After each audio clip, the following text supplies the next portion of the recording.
The Ruins is the kind of horror movie that you watch once, and when it's over, you just have to sit there in silence trying to figure out what the hell you just saw.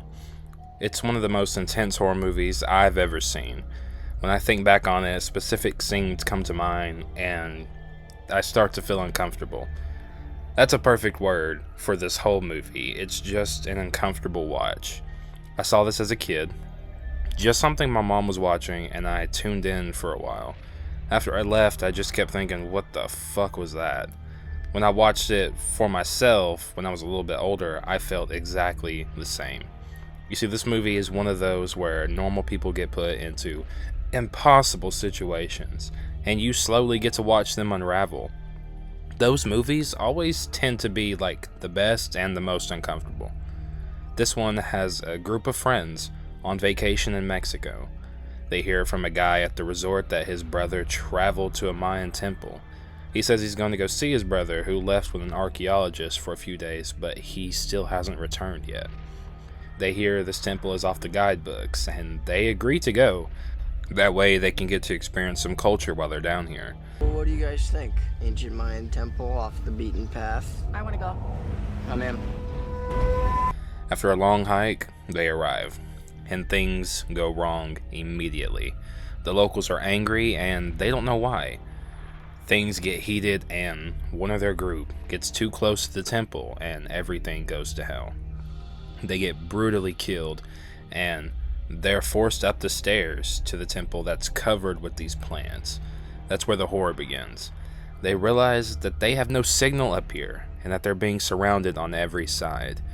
The isolation of being in a foreign country with no help is legitimately terrifying. That's where most of this talk around the movie was centered. The Ruins ruined the idea of vacationing for a lot of people. To be fair though, if someone says let's go somewhere that's off the books, surely you'd be smart enough to say no. Unfortunately for these people, they have to live with their mistakes.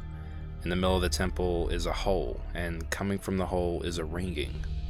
Convinced that the ringing is a phone, they lower the guy who brought them here, whose name is Matthias, into the hole, and that's where this happens. Seeing him fall into the darkness in silence is a perfect metaphor for what will happen to all these people. One by one, they become consumed by the darkness and the evil that dwells here. They rescue the guy who fell, but now he's paralyzed. The situation is only getting worse. Stacy wakes up in a panic, seeing the plants from outside growing into her wound on her leg. They pull them out, and at the same time, Matthias asks to see his legs. When Amy pulls back the blanket, they reveal that they're covered with vines. Jeff, who's the doctor of the group, decides that they're going to have to amputate Matthias' legs to save his life. And in probably the most horrific scene in the movie that's been stuck in my head for years, they cut him off. After it's finished, that's when the threat reveals itself. The vines and plants growing all around them are alive. They insert themselves into a host parasitically and drive them mad. Throughout this movie, we see the group deteriorate, mentally and physically. The lack of water, food, and exposure to the sun are all breaking down the group, while the vines just watch and wait. The most terrifying thing about this movie is that these vines are more than they appear. They could overwhelm you in one go if they wanted to, but they seem to prefer to break you down in every way before they consume you. They're aware of everything around them, and the fact that we get no answer as to how is truly terrifying in a Lovecraftian kind of way.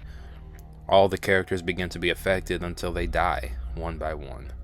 This is one of those movies where there's no hope, no chance of a good ending. It's hard to watch those kind of movies, but personally, they've always been more compelling stories. That's why this movie has always stuck with me, and I can't wait to read the book one day and get a better understanding.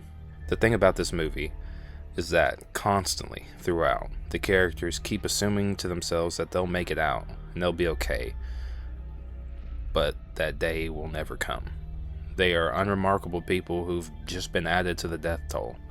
You can say for certain that they're not the first to visit here, and they definitely won't be the last. We watch our characters fight to survive, and we watch the locals fight to save their people.